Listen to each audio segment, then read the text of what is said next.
The Kybalion, a conversation by Julie Benetti and Susan Barbaro, is a production of EiPublishing in association with EI Alliance, copyright 2018. Visit EiPublishing.com for more. Music for this series is courtesy of New Threads, copyright 2018, from their self-titled album, available now.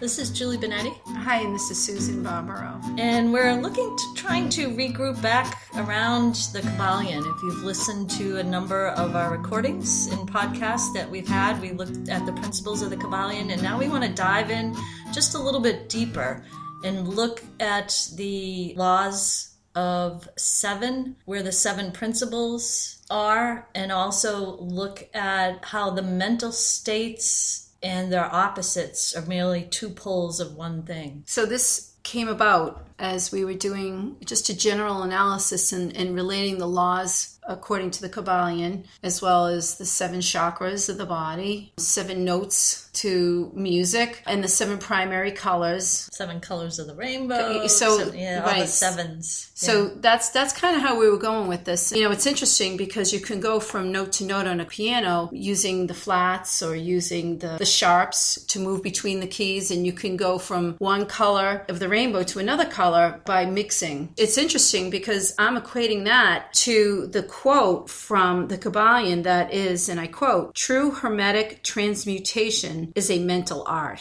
end quote, which is really saying that, you know, when you look at a piano keys, I'm using a piano as a symbol of music, you could see the sharps and you could see how you can move from one to the other. And looking at a rainbow, you could see how the colors kind of blend together before they get to the next one. And, you know, it's actually interesting because in the Kybalion, they're saying the same thing with the laws, the 7 laws, that you can move from one law to another, as well as when we went through each of the individual laws, we were saying that they were both on different poles of each other. Like we talked about, you know, love and hate, that they're at separate poles, but they're degrees of the same thing, right. And that you can swing from one to the other.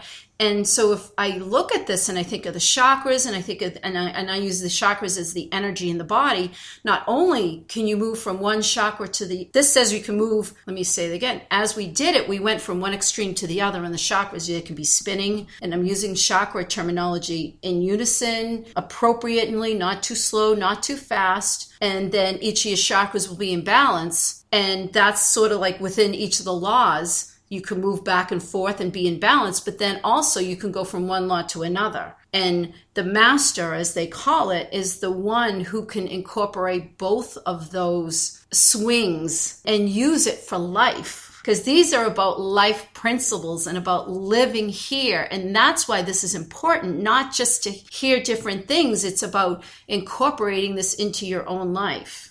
And that space between, and I think we said in one of the Kybalion podcasts, where it's kind of like the space between the breath, the inhale and the exhale. And that space between is always fascinating because not only with the mental transmutation or the alchemy that they call it, we're kind of moving from one pole to the other or one degree or variation to the other. You're doing that to change your mental attitude to affect your environment and change all that's around you. And then when the Kybalion goes into it with the quote that you read even further, you know, we understand from the beginning principles that the universe is mental. And so in understanding that, of course, with your mentality, you can adjust the universe and what you're experiencing and how you're experiencing it and how you're living. And putting that into kind of the revolution of the 7. I mean, we all know in numerology about 7, and 7 appears in a lot of different arenas. We were just talking about it as well, about, you know, the 7 principles and all those 7 aspects, how it connects in with the chakras and the movement and the space between is just fascinating. And what I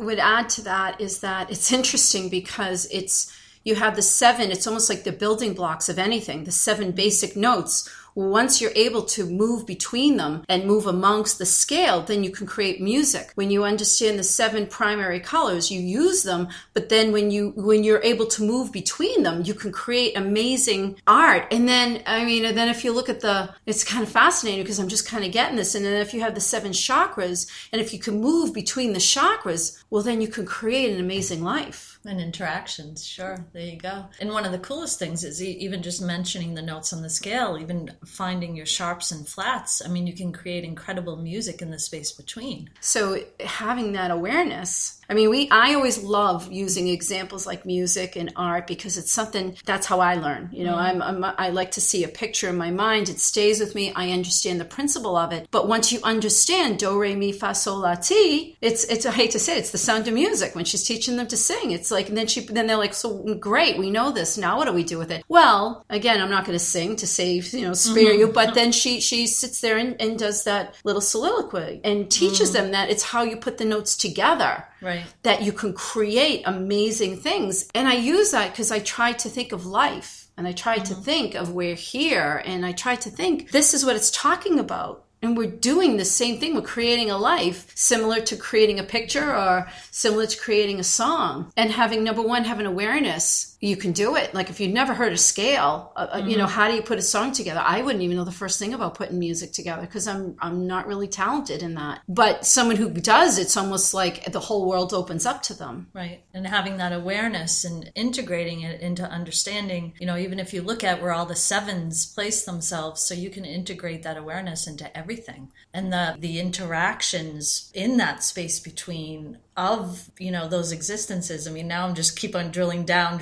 I mean, there's the energy in there is incredible. And so I think that this is a great start. And, we did this podcast, this last one, to kind of tie it in together and this is our own words. I mean, someone can turn around and say, I don't agree with you. And that's perfectly fine. We're not dictating, but we're taking what we've learned and we're trying to go to, and that's what we're trying to share is going to the next level and thinking outside of the box. And I'm not interested in getting science to back me up. I'm making logical steps from one to another, and eventually science will agree with us. They will eventually agree with us because we know this only makes sense. Everything supports it. So we encourage you to think for yourselves. We'd like to hear any feedback you have, if any experiences, anything you'd like to add to it, because we've gotten some good feedback, and we really encourage people to think for yourself. And we're going to have more podcasts about this and about other things to encourage that. And the coolest thing about this is we're just kind of sitting here having this conversation about, wait, there's 7 principles. Where does the 7 exist? Let's think about how the 7 exists on the scale, and then how do you move from this? So everything is interrelated. Yeah. And that's really important because energy is everywhere. And those are great examples. You need to look at something to get, it's like they're our mentors, Right. So. Right. Enjoy this as well as all the other Kybalion podcasts, and we'll have more investigating energy. Thank you. And please join us at EiPublishing.com. Thank you. Thank you. This has been a production of EiPublishing in association with EI Alliance. Listen to other episodes and visit EiPublishing.com for the transcript of this series as an ebook and to find more energized podcasts and books. Find New Threads' self-titled album, New Threads, on iTunes, Spotify, Bandcamp, or at newthreads.us. Thank you for listening.